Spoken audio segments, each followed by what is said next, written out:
అందరికీ నమస్కారం. అనంతపూర్ అర్బన్ పరిధి ఏరియాలో కొంతమంది వ్యక్తులు అనాథరైజ్గా హక్కు ఉన్న ల్యాండ్స్లోకి వెళ్ళేసి కొట్టాలు వేసి ఆ స్థల యజమానిని బెదిరించడం జరుగుతుంది. అది మా దృష్టికి వచ్చింది.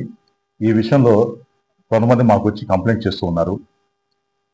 ఆ కంప్లైంట్ చేసిన వారి యొక్క సంబంధించిన డాక్యుమెంట్స్ అన్ని పూర్తిగా వెరిఫై చేసి అది అనాథరైజ్గా ఆక్యుపై చేస్తారని తెలిస్తే వారి మీద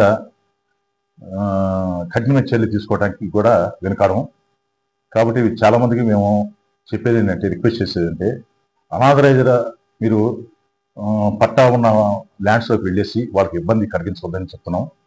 ఇది మా దృష్టికి 2-3 ఇన్సిడెంట్లు వచ్చినాయి. రెవెన్యూ డిపార్ట్మెంట్ నుంచి వారి ఆ భూమి ఎవరికి హక్కు ఉందని తెలుసుకొని హక్కు లేని వాళ్ళని అక్కడ లేకుండా వాళ్ళని చెప్పడం జరుగుతుంది. అయితే వారు వినుకోకపోతే మాత్రం వారి మీద ల్యాండ్ గ్రాబింగ్ యాక్ట్ పెట్టడానికి కూడా మేము సిద్ధంగా ఉన్నాం. మొత్తం టౌన్ లో ఎక్కడ చూసినా ఇవే ఉన్నాయి సార్. కుల సంఘాల పేరుతోన అమాయక ప్రజల్ని ప్లాట్ ఇస్తానంటే డబ్బులు ఇవి గత 6 నెలల నుంచి జరుగుతున్నాయి సార్. దానిపై మీరు ఏం మాట్లాడతారు సార్?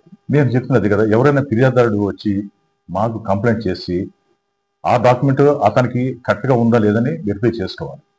వెరిఫై చేసిన తర్వాత అతనికి హక్కు ఉందంటే ఎవరైతే ఆక్రమణ చేస్తారో వారి మీద చట్టపరమైన చర్యలు తీసుకోవడానికి మేము సిద్ధంగా ఉన్నాం. మేము ప్రజలకి ఎవరైనా సరే ఈ విధంగా కొంతమంది పబ్లిక్కి మీకు స్థలాలు ఇప్పిస్తామని చెప్పేసి వారి వద్ద వారికి ఆశ చూపి పొలవ పెట్టేసి ఈ స్థలాలు వేసుకుంటే, ఎవరైతే వేసుకున్నారో స్థలాలు తెలియకుండా వేసుకున్నారో వారికి కూడా చట్ట పరిధిలో వస్తారు. కాబట్టి వారి మీద యాక్షన్ తీసుకోవడానికి అవకాశం ఉంటుంది.